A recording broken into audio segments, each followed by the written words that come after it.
humide et l'autre sèche, si la forêt sèche brûle, ça veut dire que la forêt humide va brûler aussi. Merci. Merci monsieur, merci. La parole revient à madame Zakiata Wallet Alati. Elle s'appelle Zakiatou.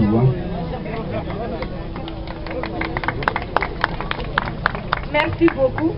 Je vous remercie. Je remercie Tamazra. Je remercie tous les berbères et tous les peuples qui sont présents ici.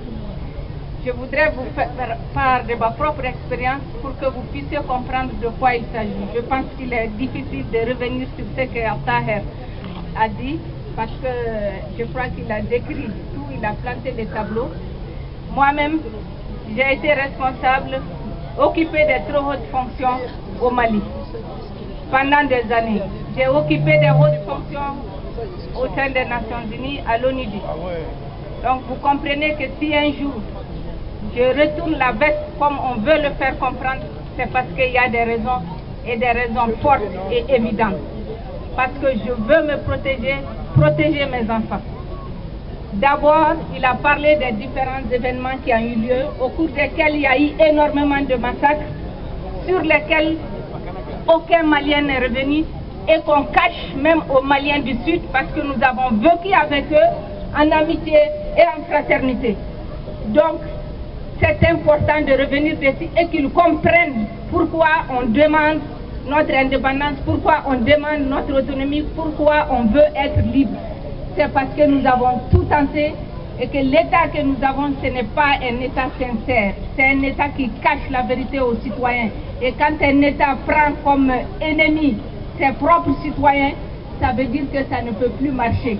Parce que l'essence de l'État, c'est la protection du citoyen.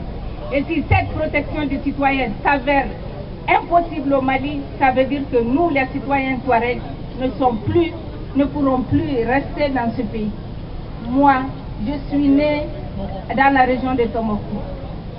J'ai vu ma famille pillée, vandalisée, plusieurs fois de suite. J'ai vu ma famille aller en exil. J'ai tenu stoïquement parce que je me suis dit, je suis enfant de la République malienne et il faut tenir jusqu'au bout. J'ai tenu pendant 30 ans. Malheureusement, mon tour est venu. Mon tour est venu le 1er février où on m'a délogé de ma maison, sans crier gare, mes enfants, mes biens, ma famille, on m'a laissé sur le carreau. Donc, ça veut dire que, c'est pour vous dire que même quand vous voulez vivre au Mali, quand vous respectez vos amis, vos parents, vos frères, vous ne menez pas le même combat qu'eux parce qu'ils ont dans un esprit colonial et ils ne peuvent pas comprendre quel sentiment vous avez. Ils se posent des questions parce qu'ils ne savent pas ce que les Touaregs vivent. Comme Moussa Di allait dire, il y a eu plus de 110 000 morts. Ces 110 000 morts, la moitié d'entre eux sont dans des fosses septiques, dans des fosses communes, que vous pouvez aller trouver au Mali, partout sur le territoire de l'Azawad. Vous en avez de 100 personnes, 150 personnes, 200 personnes qui en parlent, personne. Et tout ça, c'est la misère des familles, c'est le malheur de tous ces Touaregs qui le vivent en permanence de façon répétitive. Je pense qu'il est de notre droit de réclamer que tout ceci s'arrête. Il est de notre droit pour notre bien et pour le bien de nos autres frères maliens que ceci s'arrête. Parce qu'il est impossible, dignement, en tant qu'être humain, de vivre de tels massacres et de vivre un tel génocide.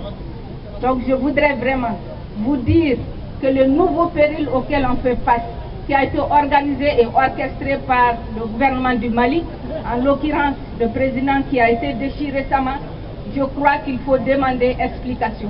Pourquoi pendant 10 ans, on a laissé les islamistes s'installer au nord du Mali, dans le territoire des Touaregs, sans les protéger? C'est avec quel but et dans quel objectif? Je me pose des questions et on doit me répondre. Donc, c'était le message que je devais vous faire passer et vous dire également que ce qu'on ne dit pas aujourd'hui, il y a plus de 300 000 Touaregs qui ont pris le chemin de l'exil pour la 4e fois de leur histoire. Je me suis retrouvée 3 fois en exil pour échapper à la mort avec ma famille. Donc je pense que c'est des choses qui doivent interpeller toute conscience humaine. Au-delà de ça, nous, les Maliens, les Adoisiens, nous risquons d'être des animaux. Parce que quand une telle douleur humaine, quand une telle précarité n'enterre pas l'esprit des gens et qu'ils n'arrivent pas à avoir le courage de se dire qu'est-ce qui ne va pas. Il faut qu'on parle, il faut qu'on se comprenne. Si ceci ne se fait pas, c'est qu'il y a un très grave danger. Je vous remercie et je remercie les organisateurs. Merci madame. Quand vous devez...